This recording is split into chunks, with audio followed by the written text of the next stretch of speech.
ನಾಡ ಹಬ್ಬ ದಸರಾ ಸಂಭ್ರಮದ ಅಂಗವಾಗಿ ಮಾನಸ ಗಂಗೋತ್ರಿಯ ಬಯಲು ರಂಗಮಂದಿರದಲ್ಲಿ ತುಂತುರು ಮಳೆಯ ನಡುವೆಯೇ ಯುವ ಸಂಭ್ರಮ ಅದ್ದೂರಿಯಾಗಿ ಜರುಗಿತು. ಇದು ಸಾಂಸ್ಕೃತಿಕ ದಸರೆಯ ವೈಭವಕ್ಕೆ ಸುಂದರ ಮುನ್ನಡಿಯಾಯಿತು.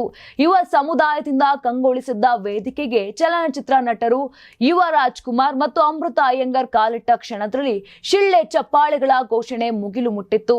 ವಿವಿಧ ಕಾಲೇಜುಗಳಿಂದ ಆಗಮಿಸಿದ ಸ್ಪರ್ಧಿಗಳು ಮತ್ತು ಪ್ರೇಕ್ಷಕರಾದ ಯುವ ಜನತೆ ಹರ್ಷೋದ್ಗಾರದಿಂದ ಮೈ ಮರೆತರು.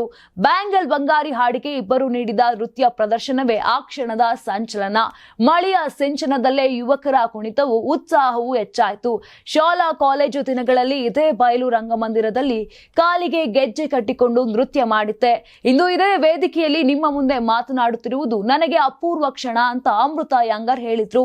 ಮೈಸೂರು ನನಗೆ ಹತ್ತಿರದ ಊರು. ಅರಮನೆ ಕಂಡಾಗ ಕುವೆಂಪು, ನಾಲ್ವಡಿ, ಸರ್ ಎಂ.ವಿ. ನೆನಪಾಗುತ್ತಾರೆ. ನಮ್ಮ ನಾಡಿನ ಕಲೆ ಸಂಸ್ಕೃತಿಯನ್ನ ಸಂಭ್ರಮಿಸುವ ಹಬ್ಬವೇ ದಸರಾ. ಅದಕ್ಕೆ ಚೈತನ್ಯ ತುಂಬುವುದು ಯುವ ಸಂಭ್ರಮವೇ. ಈ ವೇದಿಕೆಯೇ ನಿಮ್ಮದು ಅಂತ ಯುವ ರಾಜ್ಕುಮಾರ್ ಯುವಕರನ್ನ ಹುರಿದುಂಬಿಸಿದ್ರು.